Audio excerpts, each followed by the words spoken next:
ராமையா அப்படின்னு சொல்லப்படுற ஆள் தன்னோட வீட்டுக்கு முன்னாடி நின்று கதை பேசிக்கிட்டு இருக்காரு. அந்த நேரம் எல்லா திசையிலேருந்தும் மக்கள் ஓடியாடுறாங்க. இது மாதிரி மிராசுதாரர்களோட ஆளுங்க வந்து துரத்துறாங்க, துப்பாக்கி வச்சு சுடுறாங்க, கத்தி வச்சு வெட்டுறாங்கன்னு சொல்லிட்டு அந்த ராமையா வீட்டுக்குள்ளே போய் அடைக்கலாம் ஆகுறாங்க. அப்போ அந்த வீட்டுக்குள்ளே 44 பேர் இருக்காங்களா. மிராசுதாரர்கள் வந்து பார்த்துட்டு அந்த வீட்டை எரிக்கிறாங்க. 44 பேர் உடல் கருகி இறந்து போகிறாங்க. இந்த சம்பவம் இன்றைக்கி நேற்றுக்கு நடக்கலை, கிறிஸ்மஸ் தினத்தன்னைக்கு 1967 நடந்திருக்கு. இந்த ஊர் பேர் வந்து கீழ்வெண்மணிங்க. இது நாகப்பட்டினம் மாவட்டத்தில் இருக்குது. இந்த சம்பவம் நடந்து முடிஞ்சதுக்கப்புறம் ஒட்டுமொத்த தமிழ்நாட்டையும் தாண்டி இந்தியா ஃபுல்லாக பேசப்பட்டுச்சு. அப்படி என்ன தான் நடந்ததுங்கிறது தான் இந்த வீடியோவில் டீட்டெயிலாக பார்க்க போகிறோம். எல்லாருக்கும் வணக்கம், நான் தான் பாலாஜி பேசுகிறேன். இந்த சம்பவத்தை தெரிஞ்சுக்கணுன்னா நம்ம கீழ்வெண்மணிக்கு போகணும். அது இப்போ நாகப்பட்டினம் மாவட்டத்தில் இருந்தாலும் அன்றைக்கி காலகட்டத்துக்கு ஒருங்கிணைந்த தஞ்சாவூர் மாவட்டமாக இருக்குது. எப்படியுமே டெல்டா மாவட்டம்னாலே யோசிச்சு பாருங்கள், அது வந்து என்ன நெல் தான், அந்த அளவுக்கு வந்து சாகுபடி வந்து நடக்கும். அப்படி அந்த காலகட்டத்தில் நெல் வந்து சூப்பராகவே விளைஞ்சிக்கிட்டு இருக்குது. இந்த கீழ்வெண்மணிலையும் வந்து பார்த்துட்டிங்கன்னா நிறையா நிலங்கள் இருக்குது. பட் அந்த நிலங்கள்லாம் வந்து மிராசுதாரர்கள் அதிகம் வந்து கட்டுப்படுத்திக்கிட்டு இருக்காங்க. மிராசுதாரர்கள் வந்து ஒரு குறிப்பிட்ட பேர் இருக்காங்கன்னா அவங்க போய் ஸ்ட்ரைட்டாலாம் போய் வயலில் இறங்கி வேலை பார்க்க மாட்டாங்கல்ல, அவங்களுக்கு கீழே ஏகப்பட்ட ஆளுங்களை வச்சுருப்பாங்கல்ல. அந்த ஊரில் உள்ள மக்கள்லாம் மிராசுதாரர்கள்கிட்ட வேலை பார்க்குறாங்க. அப்படி வேலை பார்த்தாலும் பெருசாக வந்து காசு கிடைக்க மாட்டாங்குது, கூலியெல்லாம் கம்மியாக தான் கொடுக்குறாங்க. ஒரு சாகுபடி நடக்குது அப்படின்னா ஒரு கால நெல்லுக்கு வந்து கிட்டத்தட்ட 4.5 படி தான் அப்படின்ட்டு எல்லாம் வந்து பேசி முடிச்சுட்டு தான் வேலையே நடக்கும். இப்படி நாட்கள் கணக்காக வந்து போய்கிட்டே இருக்குது, பெருசாக கூலியும் இல்லை. அதனால் வந்து பார்த்துட்டிங்கன்னா அன்னைக்கிட்டே வேலை முடிஞ்சதுக்கப்புறம் மிராசுதாரர்கள் வீட்டுக்கு போய் ஒரு சில வேலைகளை பார்ப்பாங்க, அங்கே உள்ள சின்ன சின்ன வேலைகளை. அது பார்த்துட்டு மிராசுதாரர்கள் என்ன பண்ணுவாங்கன்னா இந்த கிழிஞ்ச ட்ரெஸ்ஸு, இந்த சாப்பாடு கொஞ்சம் அதெல்லாம் தருவாங்க. அதை வாங்கிக்கிட்டு இவங்க வந்து சாப்பிட்டுட்டு வந்து போயிடுவாங்க. இது வந்து நடந்துக்கிட்டே வந்து இருந்துக்கிட்டு இருக்குது. காலங்காலமாக அந்த மிராசுதாரர்கள்ட்ட வேலை பார்த்துக்கிட்டு இருக்காங்க. பட் என்னென்னா பயங்கரமாக அடி விழும். ஏதாவது எதிர்த்து கேட்டாலும் சரி, இது மாதிரி கொஞ்சோண்டு கூலி எக்ஸ்ட்ரா கேட்டால் உனக்கு கூலி எக்ஸ்ட்ரா கேட்குதா அப்படின்ட்டு சாட்டையை வச்சு பயங்கரமான உரின்னு வந்து தண்டனை கிடைக்கும். இப்படியே போய்கிட்டு இருக்குதாங்க. அப்போ தான் 1960 இந்தியாவுக்கும் சைனாவுக்கும் வந்து போர் நடக்கும்போது கிட்டத்தட்ட எங்கே பார்த்தாலும் பஞ்சமாக இருக்குது. அப்போ கீழ்வெண்மணிலையும் பஞ்சமாக இருக்குதா. இந்த மக்கள், இந்த உழைக்கிற இந்த தொழிலாளர்கள் இருக்காங்கல்ல, அவங்களும் வந்து இது மாதிரி கூலி எக்ஸ்ட்ரா கேட்குறாங்க, அடி உதையெல்லாம் உழுவுது, எதுவுமே வந்து பண்ண முடியலை. பஞ்சத்தில் வந்து வாடிக்கிட்டு இருக்காங்க. இப்படியே போய்கிட்டே இருக்குது. இப்படி போகும்போது தான் கம்யூனிஸ்ட் வந்து வராங்க. இப்படி வந்துட்டு இவ்வளோ கஷ்டப்பட்டு நீங்கள் வேலை பார்க்குறீங்க, உங்களுக்கு வந்து இன்னும் ஊதியம் வந்து எக்ஸ்ட்ரா வேணும், நாங்கள் சொல்கிறத கேளுங்க, ஒரு விவசாய சங்கத்தை அமைப்போம் அப்படின்னு ஒரு விவசாய சங்கத்தை அமைக்கிறாங்க. இப்படி அதை அமைச்சதுக்கப்புறம் அது வழியாக வந்து எக்ஸ்ட்ரா வந்து கூலி கேட்க வேண்டியது. இப்படி விவசாய சங்கம் அமைச்ச உடனே இந்த மிராசுதாரர்கள் இருக்காங்கல்ல, அவங்கள வந்து நெல் உற்பத்தியாளர் சங்கம் அப்படின்னு வந்து ஒன்று உருவாக்குறாங்க. இது மாதிரி 2 சங்கங்கள் இருந்தோன்னே பெரிய மோதல் நடக்க போகுது அப்படின்னு அப்போதைய தஞ்சாவூர் கலெக்டர் 2 குரூப்பையும் கூப்பிட்டு பேசுகிறாங்க. அதுபடி அந்த தொழிலாளர்கள் என்ன சொல்கிறாங்கன்னா, முன்ன ஒரு கலை நெல் அறுத்தா 4.5 படி கொடுத்துருக்காங்க, இப்போ 1/2 படி எக்ஸ்ட்ரா கேட்குறோன்னு சொல்கிறாங்க. அது மட்டும் இல்லாமல் இப்போ கீழ்வெண்மணியில் அறுவடை நடக்குதுன்னா அங்கே ஆளுங்க முடிஞ்சால் தான் வெளியூர்லேருந்து வந்து ஆளுங்களை இறக்கணும் அப்படின்னும் அந்த பேச்சுவார்த்தையில் வந்து பேசுகிறாங்க. இதை வந்து மிராசுதாரர்களும் ஒத்துக்கிறாங்க. அந்த பேச்சுவார்த்தை சுமூகமாக வந்து முடியுதுங்க. பட் இப்படி முடிஞ்சாலும் இதுக்கப்புறம் தான் 2 விதமாக இது வந்து நடந்திருக்கலாம் அப்படின்னு சொல்லப்படுது. நான் 2 விதத்தையும் சொல்கிறேன், நீங்கள் வந்து அதை புரிஞ்சுங்க. மொதல் விஷயம் வந்து பார்த்துட்டிங்கன்னா, இந்த மிராசுதாரர்கள் வந்து அவங்க சொல்கிறது இது மாதிரி நாங்கள் அந்த கலெக்டர் சொன்னபடி வந்து கேட்குறோம், பட் இந்த தொழிலாளர்கள் இன்னமும் எக்ஸ்ட்ரா வந்து அந்த நெல்லை வந்து கேட்குறாங்க, அது எங்களால் முடியாது, அதனால நாங்கள் வெளியூர்லேருந்து அந்த ஆளை இறக்குறோம் அப்படின்னு வெளியூர்லேருந்து இறக்கி அறுவடை வந்து பண்ணுறாங்க. இதை பார்த்த உள்ளூர் தொழிலாளர்கள் எப்படிங்க அது மாதிரி பண்ணலாம் அப்படின்னு வெளியூர் ஆளுங்களை துரத்திட்டு இவங்க போய் அறுவடை பண்ணி அவங்களுக்கு தேவையான நெல்லை எடுத்துகிட்டு மிச்ச நெல்லை போட்டுட்டு வந்துருக்காங்களாம். இப்படி போட்டுட்டு வந்தோன்னே மிராசுதாரர் கோவமடைகிறாரு. அவர் பேர் வந்து கோபாலகிருஷ்ணன் நாயுடு. எப்படி இவங்க வந்து இந்த மக்கள் வந்து இப்படி பண்ணலாம், அதெல்லாம் முடியாது, கண்டிப்பாக அவங்களை ஏதாவது பழி வாங்கணும் அப்படின்னு தன்னோட ஆளுங்களை எல்லாம் கூப்பிட்டுட்டு கரெக்டாக கிறிஸ்மஸ் அன்னைக்கு நைட்டு எல்லா ஆளுங்களை கூப்பிட்டுட்டு நாட்டு துப்பாக்கி எடுத்துக்கிட்டு கத்தி எடுத்துக்கிட்டு அந்த கீழ்வெண்மணிக்கு வராரு. இப்படி வந்து எல்லோரும் அங்கே தூங்கிட்டு இருக்காங்கல்ல, பயங்கரமான துப்பாக்கி சுடு நாட்டு துப்பாக்கி வச்சு எல்லாம் வெட்டுறது அப்படின்னு நடக்குது. எல்லாம் வந்து திருச்சி வந்து ஓடுறாங்க. இப்படி அந்த ஆண்கள்லாம் வந்து பார்த்துட்டிங்கன்னா வயல்வெளியில் போய் ஒளியறது அப்படின்னு நிறைய இடங்களுக்கு வந்து போயிடுறாங்க. பட் பெண்கள், குழந்தைங்கள்லாம் இருக்காங்கல்ல, இவங்க அப்படியே வந்து 4 பக்கம் திருச்சி ஓடும்போது கரெக்டாக நான் சொன்னேன்ல அந்த ராமையா வீடு, அந்த வீட்டுக்கிட்ட வந்து வராங்க. அப்போ தான் அந்த ராமையா வீடு வந்து இந்த மண் சோறு வச்சு நல்லா கூரையெல்லாம் போட்டு வந்து சூப்பராக இருக்குது. அந்த வீட்டுக்கிட்ட வந்தோன்னா சரி லாக்கெல்லாம் இருக்குது, கதவெல்லாம் போட்டு இந்த வீட்டுக்குள்ளே போய் ஒளிஞ்சுக்குவோம் அப்படின்னு 44 பேர் வந்து ஒளிஞ்சிக்கிறாங்க. அது 48 பேருன்னு சொல்லப்படுது. இப்படி 48 பேர் ஒளிஞ்சோன்னே உள்ளே போய் டாப்பா போட்டுக்கிறாங்க. அது வந்து ஒரு சின்ன ஒரு வீடு தான், பட் டாப்பா போட்டுட்டு இருந்துக்கிறாங்க.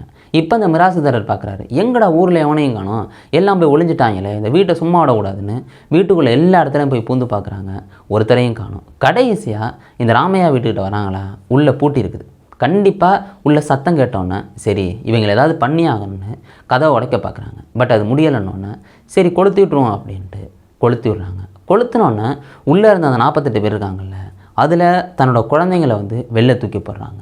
அப்படி வெளில தூக்கி போட்டோன்னே அந்த குழந்தைய வெட்டி மறுபடியும் வந்து அந்த நெருப்புக்குள்ளேயே வந்து போட்டு வந்திருக்காங்களாம். அதை தாண்டி இன்னும் சில பெரிய மனுஷங்களும் வந்து தப்பிச்சு வந்திருக்காங்க. அவங்களையும் வெட்டி போகிறதுன்னு வந்து நடக்குது. அந்த 48 பேரில் 44 பேர் இறந்ததாகவும் அதில் 4 பேர் தப்பிச்சதாகவும் சொல்லப்படுது. இப்படி 44 பேர் உடல் கருகி கிறிஸ்மஸ் அன்னைக்கு 1968 இறந்து போகிறாங்க. இதை வந்து அடுத்த நாள் பார்த்தோன்னா எல்லோரும் வந்து கரிகட்டையாக வந்து கிடக்குறாங்க. இந்த வயல்வெளிகளெல்லாம் ஒளிஞ்சிக்கிட்டு இருந்தால் அந்த ஆண்கள்லாம் வந்து பார்த்துட்டு என்னங்க இப்படிப்பட்ட சம்பவம் நடந்திருக்குன்னு அழுக வந்து ஆரம்பிக்கிறாங்க. போலீஸ் வந்து அந்த இடத்த வந்து பார்க்குது. இது ஒரு தரப்பாக வந்து சொல்லப்படுது. இதில் இன்னொரு தரப்பையும் நான் உங்களை சொல்லிடுறேனே. இந்த மிராசுதாரர்கள் கலெக்டர்கிட்ட வந்து பேசி முடிச்சதுக்கப்புறம் இவங்க என்ன எக்ஸ்ட்ரா வந்து காசு கேட்குறது, நம்ம வெளியூர்லேருந்து ஆளை இறக்குவோம் அப்படின்னு பக்கிரிசாமிகிட்ட சொல்கிறாங்க. எப்போ வெளியூர்லேருந்து ஆளை இறக்கிடுன்னு அவர் 18 ஆளை வந்து கூட்டுட்டு வர்றாரு. இங்கே மிராசுதாரரோட வயலில் வந்து அறுவடை நடந்துக்கிட்டு இருக்கு. சாயங்காலம் ஒரு 5:30 6:30 போல் வந்து எல்லாம் கரையேறி வந்து போயிட்டுருக்காங்களா. அந்த நேரத்தில் உள்ளூர் தொழிலாளர்கள் பார்க்குறாங்க, எப்படா அவங்க வெளியூர்லேருந்து வந்து இங்கே அறுவடை பண்ணுறாங்க, அவங்கள சுற்றி வளை அப்படின்னு அந்த 18 பேரையும் சுற்றி வளைக்கிறாங்க. அந்த 18 பேர் நம்மளுக்கு எதுக்கடா வம்பு அப்படின்னு அவங்க வந்து உளுந்தடிச்சு ஓடிடுறாங்க. பட் ஆளை கூப்பிட்டுட்டு வந்தது பக்கிரிசாமி அப்படின்னு சொல்லப்படுற ஆள் தானே. அவரை சுற்றி வளைச்சி அவரை வெட்டி வந்து கொள்கிறாங்க அந்த உள்ளூர் தொழிலாளர்கள். இப்படி வெட்டி கொன்னதுக்கப்புறம் இந்த செய்தி வந்து பார்த்துட்டிங்கன்னா மிராசுதாரருக்கு போகுது. இது மாதிரி பக்கிரிசாமியை வெட்டி கொண்டுட்டாங்களாம் ஆளை கூட்டிட்டு வந்ததுக்காகன்னு. இந்த செய்தி தெரிஞ்சவொன்னே மிராசுதாரர் பயங்கரமாக கோபம் அடைஞ்சு அது எப்படி அவங்க பண்ணலாம், இவரெல்லாம் நம்மள்ட்ட தானே வேலை பார்த்தாங்க, இதெல்லாம் என்ன ஒரு விஷயம் அப்படின்ட்டு அவர் வந்து கிளம்புறாரு. இப்படி ஆளுங்களை கூட்டுட்டு அந்த கிறிஸ்மஸ் அன்னைக்கு வந்து நான் சொன்ன மாதிரியே அந்த 44 பேரை எரித்து வந்து கொள்கிறாரு. இதுக்கப்புறம் வந்து பார்த்துட்டிங்கன்னா அடுத்த நாள் எல்லோரும் வந்து பார்த்து பயங்கரமாக அழுது. அந்த நேரம் கம்யூனிஸ்ட் வந்து ஊரில் இல்லை, அவங்க வந்து கேரளாவுக்கு வந்து போயிருந்தாங்க. அவங்களும் வந்து பார்த்துட்டு பயங்கரமான விஷயம் வந்து நடந்தது. அப்போதைக்கு வந்து பார்த்துட்டிங்கன்னா நம்ம தமிழ்நாடு முதலமைச்சர் வந்து அண்ணா அவங்க இருந்தாங்க. அப்போ வந்து அவங்க சொல்கிறாங்க, நான் வந்து 2 அமைச்சரை வந்து அனுப்பி வைக்கிறேன், கருணாநிதி அவங்களையும் ஒருத்தங்களையும் நான் அனுப்பி வைக்கிறேன் அப்படின்னு சொல்கிறாங்க. அது எல்லாமே வந்து நடந்தது. இந்த சம்பவம் ஒட்டுமொத்த தஞ்சாவூரையும் தாண்டி அதுக்கப்புறம் தமிழ்நாடையும் தாண்டி இந்தியா ஃபுல்லாக பேசப்பட்டுச்சு. என்னங்க இப்படிப்பட்ட சம்பவம் கீழ்வெண்மணியில் நடந்திருக்கான் அப்படின்னு. இப்படி பரபரப்பாக பண்ணோன்னு 2 கேஸ் பதியப்படுது. ஒன்று பக்கிரிசாமியை கொன்னதுக்காக அந்த தொழிலாளர்கள் மேலேயும், தொழிலாளர்களை உயிரோடு எரிச்சு கொண்டதுக்காக கோபாலகிருஷ்ண நாயுடு இன்னும் சில மிராசுதாரர்கள் மேலேயும் 2 கேஸ் பதியப்படுது. 2மே ஒரே நேரத்தில் தான் விசாரணையும் நடக்குது. இப்படி போய்கிட்டே இருக்குதுங்க. நீதிமன்றமும் வந்து பார்க்குது, 2 ஒரே நேரத்தில் தான் தீர்ப்பும் கொடுக்குறாங்க. இந்த கேஸுக்கு அந்த எரிச்சு கொண்டாங்கல்ல அந்த கேஸுக்கு வந்து பார்த்துட்டிங்கன்னா கோபாலகிருஷ்ண நாயுடுக்கு 10 வருஷம் சிறை தண்டனையும் இன்னும் சில மிராசுதாரர்களுக்கு தண்டனையும் வந்து கொடுக்குறாங்க. இதே நேரத்தில் பக்கிரிசாமியை அந்த வெட்டி கொண்டதுக்காக அந்த உள்ளூர் தொழிலாளர்களுக்கு இந்த ஒருத்தருக்கு 5 வருஷம் சிறை தண்டனையும் ஒருத்தருக்கு ஆயுள் தண்டனையும் இன்னும் சில பேருக்கு தண்டனையும் கொடுக்குறாங்க. இப்படி 2 தீர்ப்பையும் நீதிமன்றம் கொடுக்குது. 2 பேரும் வந்து பார்த்துட்டிங்கன்னா மேல்முறையீடு போகிறாங்க உயர்நீதிமன்றத்துக்கு. உயர்நீதிமன்றம் இந்த 2 கேஸையும் வந்து பார்க்குதா, சரி மிராசுதாரர்கள் இந்த தப்பை பண்ணியிருக்காங்கன்னு சொல்கிறாங்க, அதுவும் 23 மிராசுதாரர்கள். அப்போ நீதிமன்றம் ஒரு பயங்கரமான ட்விஸ்ட் அடிக்கிறாங்க. மிராசுதாரர்கள் இவ்வளோ பணக்காரங்களாக இருக்காங்க, அதுலேயும் அந்த முதன்மை குற்றவாளி காரெல்லாம் வச்சுருக்காரு, எவ்வளோ பெருந்தன்மை படைத்தவங்களாக இருப்பாங்க. இவங்க போயா அந்த கம்யூனிஸ்ட் கட்சியில் இருக்க அந்த தொழிலாளர்களை போய் வெட்டி கொண்டு வந்துருப்பாங்களா, இதை எரித்து கொண்டு வந்துருப்பாங்களா, அதெல்லாம் வாய்ப்பே கிடையாது, சரியான ஆதாரம் இல்லை அப்படின்னு 23 மிராசுதாரர்களையும் விடுதலை பண்ணது சென்னை உயர்நீதிமன்றம். அதுக்கப்புறம் இன்னொரு கேஸ் இருக்குல்ல, பக்கிரிசாமி கேஸ். அந்த பக்கிரிசாமியை கொண்டதுக்காக தொழிலாளர்களுக்கு உள்ளூர் நீதிமன்றம் ஒரு தீர்ப்பு கொடுத்ததில்ல, அதையே கன்ஃபார்ம் பண்ணுறாங்க. எப்பா நீங்கள் கண்டிப்பாக வெட்டி கொண்டு இருக்கீங்க, உங்களுக்கு 5 வருஷம், உங்களுக்கு ஆயுள் தண்டனை அப்படின்னு அதை வந்து கன்ஃபார்ம் வந்து பண்ணிடுறாங்க. இப்போ தமிழக அரசே மேல்முறையீடு போகுது. உயர்நீதிமன்றத்திலேருந்து உச்சநீதிமன்றத்துக்கு கொண்டு போகிறாங்க இந்த மிராசுதாரர்களுக்கு எதிராக. உச்சநீதிமன்றத்தில் இந்த கேஸை கடப்பட போட்டுறாங்க, கடக்கட்டும் அப்படின்ட்டு. இதுக்கு நடுவில் வந்து அந்த 23 மிராசுதாரர்கள் 5 பேர் இறந்தே போயிடுறாங்க. கடைசி 1990 தான் உச்சநீதிமன்றத்தில் அந்த கேஸ் எடுக்கிறாங்க. ஏன்னா அது ரொம்ப நாளாக பெண்டிங்கில் கிடக்குன்னு.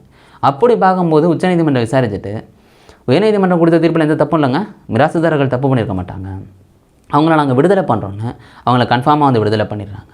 இதே நேரத்தில் இந்த பக்கிரிசாமி கேஸ் இருக்குல்ல, அதுக்கு வந்து உயர்நீதிமன்றம் கொடுத்த தீர்ப்பு கரெக்டு தான், உள்ளூர் நீதிமன்றம் கொடுத்த தீர்ப்பும் கரெக்டு தான், உயர்நீதிமன்றம் கொடுத்தது ரைட்டு தான் அப்படின்ட்டு அந்த 5 வருஷ சிறை தண்டனை ஆயுள் தண்டனை வந்து கன்ஃபார்ம் வந்து பண்ணிடுறாங்க. இப்படி எல்லாமே முடியுது. பட் இந்த தொழிலாளர்கள் குரூப் இருக்காங்கல்ல, இவங்க எப்படியாவது பழி வாங்கணும்னு நினைக்கிறாங்க. இதுக்காக இந்த கோபாலகிருஷ்ண நாயுடு வந்து ஒரு நாள் ஊரில் இருக்கும்போது ஒரு குறிப்பிட்ட பேர் ஒரு 6-7 பேர் இல்லாட்டி 5 பேர் வந்து சேர்ந்து இந்த கோபாலகிருஷ்ண நாயுடை வெட்டி வந்து கொள்கிறாங்க. அதுக்கு வந்து பழி வாங்கிக்கிறாங்க. அப்படி வெட்டி கொண்டதுக்கப்புறம் அந்த ஆளுங்களும் கைதாகிறாங்க. பட் அவங்களும் மேல்முறையீடில் வந்து வெளில வந்துடுறாங்க. இது எல்லாமே வந்து நடக்குது. இந்த சம்பவம் நாகப்பட்டினம் மாவட்டத்தில் கீழ்வெண்மணி அப்படின்னு சொல்லப்படுற ஒரு ஊரில் வந்து நடந்திருக்குங்க. இந்த சம்பவத்தை பற்றி யோசிச்சு பாருங்களேன். அன்றைக்கி காலகட்டத்துக்கு ஒட்டுமொத்த இந்தியாவையுமே வந்து இந்த ஊரை வந்து திரும்ப பார்க்க வச்சுருந்துருக்கு. ஏன்னா நினச்சி கூட பார்க்க முடியாத விஷயம் இல்லை, 44 பேர் உயிரோடு எரிச்சு கொண்ட சம்பவம். நீங்கள் அந்த சம்பவத்தை பற்றி என்ன நினைக்கிறீங்க? உங்கள் மனசுக்கு என்ன தோணுது அது கீழே கொண்டு நாளைக்கு ஒரு வீடியோவில் நான் உங்களை சந்திக்கிறேன். Bye guys.